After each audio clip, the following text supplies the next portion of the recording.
மதுரை விமான நிலைய விரிவாக்கத்திற்கு நிலம் கையகப்படுத்துவதற்கு எதிராக மக்கள் போராட்டம் நடத்திய நிலையில் சனிக்கிழமை வரை வருவாய்த்துறை அதிகாரிகள் அவகாசம் வழங்கியிருக்கிறார்கள்.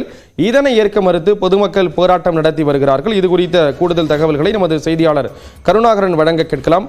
கருணாகரன், அதிகாரிகள் தரப்பில் அவகாசம் வழங்கப்பட்டிருந்தாலும் கூட தற்பொழுது போராட்டம் தொடர்ந்து வருகிறது. என்ன காரணம்? அங்க இருக்கக்கூடிய மக்கள் என்ன சொல்றாங்க? ஸ்ரீராம், அதாவது இந்த மதுரை விமான நிலையம் அருகே உள்ள சின்ன உடைப்பு கிராமத்தில் 300 வீடுகள் பல தலைமுறைகளாக உள்ளன. இதில் 180 வீடுகளை அகற்ற வேண்டும் என்று வருவாய்த்துறையினர் நடவடிக்கை எடுத்தனர்.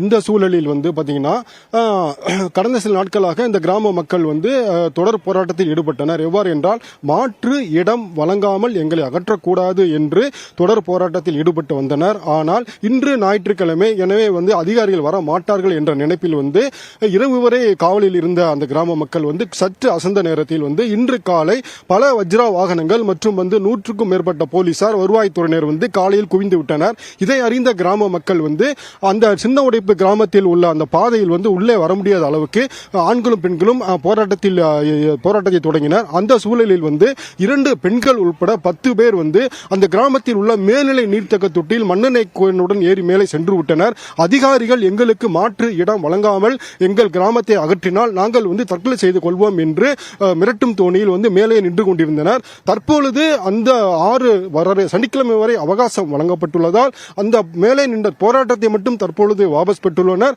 ஆனால் கிராம மக்கள் அந்த சாலையில் அமர்ந்து போராட்டத்தை தொடர்கின்றனர். இந்த சூழலில் அந்த மேல்நிலை தொட்டியில் இருந்து மண்ணெண்ணெய் கேனுடன் போராட்டத்தில் ஈடுபட்ட அந்த ஜெயஸ்ரீ என்ற பெண் நம்மிடம் உள்ளார். ஆமா, சொல்லுங்க, காலையில என்ன நடந்தது, என்ன பண்ணீங்க?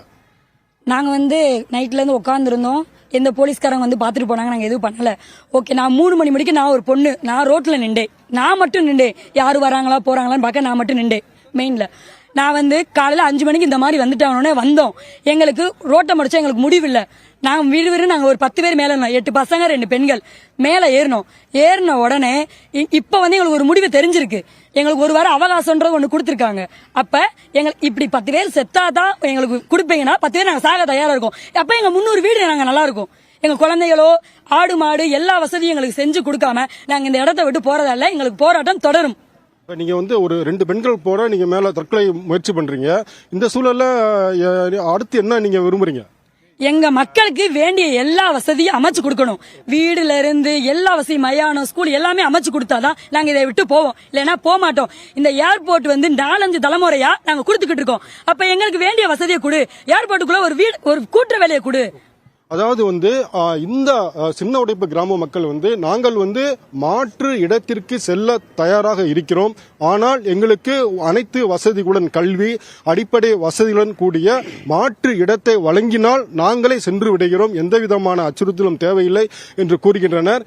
எனவே வருகிற சனிக்கிழமை வரை கால அவகாசம் வழங்கப்பட்டுள்ளது மாவட்ட நிர்வாகம் சார்பில். அதற்குள் என்ன நடவடிக்கை எடுக்கிறார்கள் என்பதை பொறுத்து தற்பொழுது வரை அந்த மேல்நிலை தொட்டியில் ஏற்பட்ட அந்த போராட்டம் முடிவுக்கு வந்துள்ளது. ஆனால் சாலையில் மக்கள் போராட்டம் தொடர்ந்து வரக்கூடிய நிலையில அங்கிருந்து அவங்க கூட கலந்துரையாடல் மேற்கொண்டு விவரங்களை கொடுத்தீங்க. நன்றி கருணாகரன் விவரங்களுக்கு.